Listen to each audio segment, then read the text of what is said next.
أعوذ بالله من الشيطان الرجيم بسم الله الرحمن الرحيم سورة الأعراف آیت نمبر 135 فَلَمَّا كَشَفْنَا عَنْهُمُ الرِّجْزَ إِلَىٰ أَجَلٍ هُمْ بَالِغُوهُ إِذَا هُمْ يَنكُثُونَ۔ ترجمہ: پھر جب ہم ان پر سے عذاب کو اتنی مدت تک ہٹا لیتے جس تک انہیں پہنچنا ہی تھا تو وہ ایک دم اپنے وعدے سے پھر جاتے۔ تفسیر: مطلب یہ ہے کہ اللہ تعالیٰ کے علم اور تقدیر میں ان کے لیے ایک وقت تو ایسا آنا ہی تھا جب وہ عذاب کا شکار ہو کر ہلاک ہوں، لیکن اس سے پہلے جو چھوٹے چھوٹے عذاب آ رہے تھے ان کو ایک مدت تک کے لیے ہٹا لیا جاتا تھا۔ آیت نمبر 136 فَانْتَقَمْنَا مِنْهُمْ فَأَغْرَقْنَاهُمْ فِي الْيَمِّ بِأَنَّهُمْ كَذَّبُوا بِآيَاتِنَا وَكَانُوا عَنْهَا غَافِلِينَ۔ ترجمہ: نتیجہ یہ ہوا کہ ہم نے ان سے بدلہ لیا اور انہیں سمندر میں غرق کر دیا کیونکہ انہوں نے ہماری نشانیوں کو جھٹلایا تھا اور ان سے بالکل بے پرواہ ہو گئے تھے۔ تفسیر: فرعون اور اس کے غرق ہونے کا واقعہ تفصیل کے ساتھ سورہ یونس، سورہ طٰہٰ اور سورہ شعراء میں آنے والا ہے۔ آیت نمبر 137 وَأَوْرَثْنَا الْقَوْمَ الَّذِينَ كَانُوا يُسْتَضْعَفُونَ مَشَارِقَ الْأَرْضِ وَمَغَارِبَهَا الَّتِي بَارَكْنَا فِيهَا وَتَمَّتْ كَلِمَةُ رَبِّكَ الْحُسْنَى عَلَى بَنِي إِسْرَائِيلَ بِمَا صَبَرُوا وَدَمَّرْنَا مَا كَانَ يَصْنَعُ فِرْعَوْنُ وَقَوْمُهُ وَمَا كَانُوا يَعْرِشُونَ۔ ترجمہ: اور جن لوگوں کو کمزور سمجھا جاتا تھا ہم نے انہیں اس سرزمین کے مشرق و مغرب کا وارث بنا دیا جس پر ہم نے برکتیں نازل کی تھیں، اور بنی اسرائیل کے حق میں تمہارے رب کا کلمہ خیر پورا ہوا کیونکہ انہوں نے صبر سے کام لیا تھا، اور فرعون اور اس کی قوم جو کچھ بناتی چڑھاتی رہی تھی اس سب کو ہم نے ملیہ میٹ کر دیا۔ تفسیر: قرآن کریم جب برکتوں والی زمین کا تذکرہ فرماتا ہے تو اس سے مراد شام اور فلسطین کا علاقہ ہوتا ہے، لہٰذا اس آیت میں یہ بیان فرمایا گیا ہے کہ جن لوگوں کو فرعون نے غلام بنا رکھا تھا انہیں بعد میں شام اور فلسطین کا مالک بنا دیا گیا۔ یاد رہے کہ ان علاقوں پر بنی اسرائیل کی حکومت فرعون کے غرق ہونے کے کافی عرصے کے بعد قائم ہوئی، جس کی تفصیل سورہ بقرہ کی آیت نمبر 44 تا 51 میں گزری ہے۔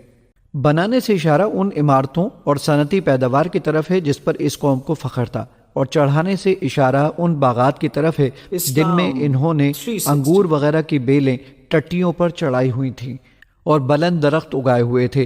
قرآن کریم نے دو مختصر لفظوں کا یہ جوڑ یعنی پیر جس جامعیت اور بلاغت کے ساتھ استعمال فرمایا ہے اسے کسی ترجمے کے ذریعے دوسری زبان میں اتارنا ممکن نہیں۔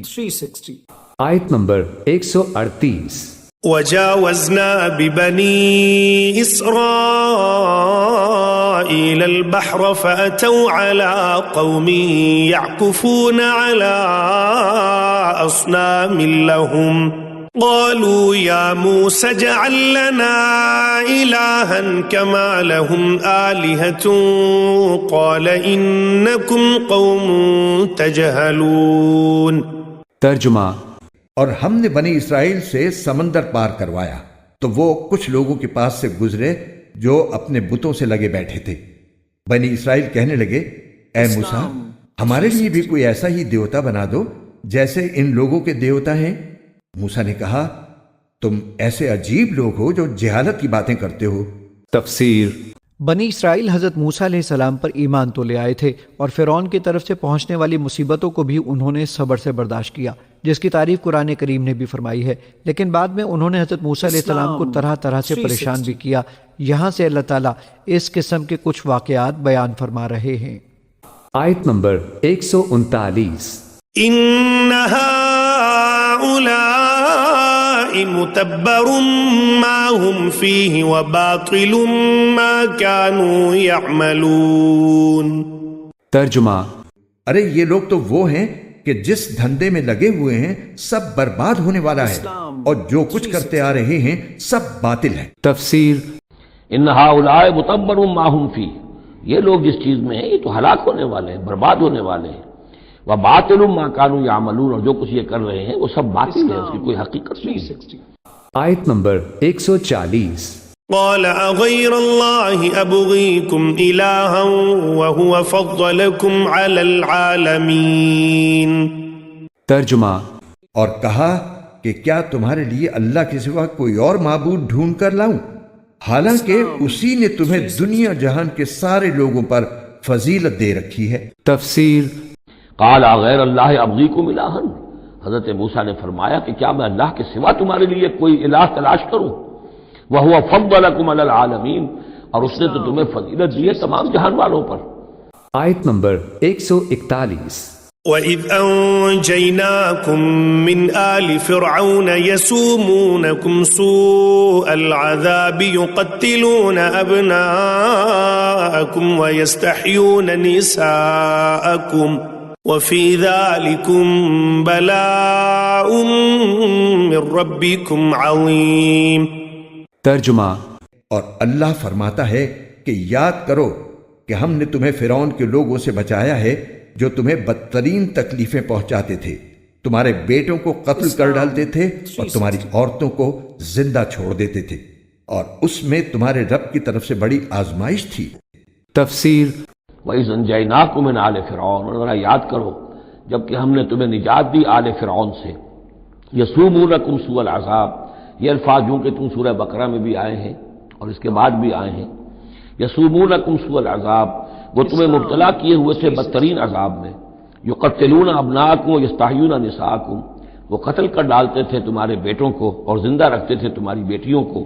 وفی ذالکم بلاء من ربکم عظیم، اور یقیناً اس میں تمہاری رب کی طرف سے بہت بڑی آزمائش تھی۔ آیت نمبر 142۔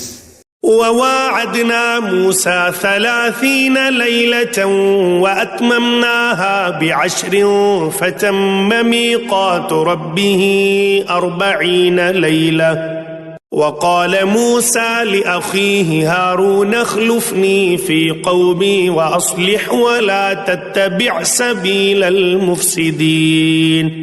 ترجمہ، اور ہم نے موسیٰ سے 30 راتوں کا وعدہ ٹھہرایا کہ ان راتوں میں کوہ طور پر آ کر اعتکاف کریں، پھر 10 راتیں مزید بڑھا کر ان کی تکمیل کی، اور اس طرح ان کے رب کی ٹھہرائی ہوئی میعاد کل 40 راتیں ہو گئی۔ اور موسیٰ نے اپنے بھائی ہارون سے کہا کہ میرے پیچھے تم میرے قائم مقام بن جانا، تمام معاملات درست رکھنا اور مفسد لوگوں کے پیچھے نہ چلنا۔ تفسیر۔ فرعون سے نجات پانے اور سمندر عبور کر لینے کے بعد کچھ واقعات اس جگہ بیان نہیں ہوئے، ان کی کچھ تفصیل سورہ مائدہ میں گزر چکی ہے۔ ان آیات کے حواشی میں ہم یہ تفصیل بقدر ضرورت بیان کر دی ہے۔ اب یہاں سے 2 واقعات بیان فرمائے جا رہے ہیں جو وادی طیہ یعنی صحرائے سینا میں پیش آئے، جہاں بنی اسرائیل کو ان کی نافرمانی کی وجہ سے 40 سال تک مقید کر دیا گیا، جس کا واقعہ سورہ مائدہ میں گزرا ہے۔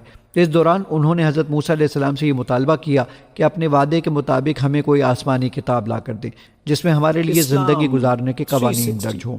اللہ تعالیٰ نے اس موقع پر حضرت موسیٰ علیہ السلام کو ہدایت فرمائی کہ وہ کوہ طور پر آ کر 30 دن اور رات اعتکاف کریں۔ بعد میں کسی مصلحت سے یہ مدت بڑھا کر 40 دن کر دی گئی۔ اسی اعتکاف کے دوران اللہ تعالیٰ نے حضرت موسیٰ علیہ السلام کو ہم کلامی کا شرف عطا فرمایا اور تورات عطا فرمائی جو تختیوں پر لکھی ہوئی تھی۔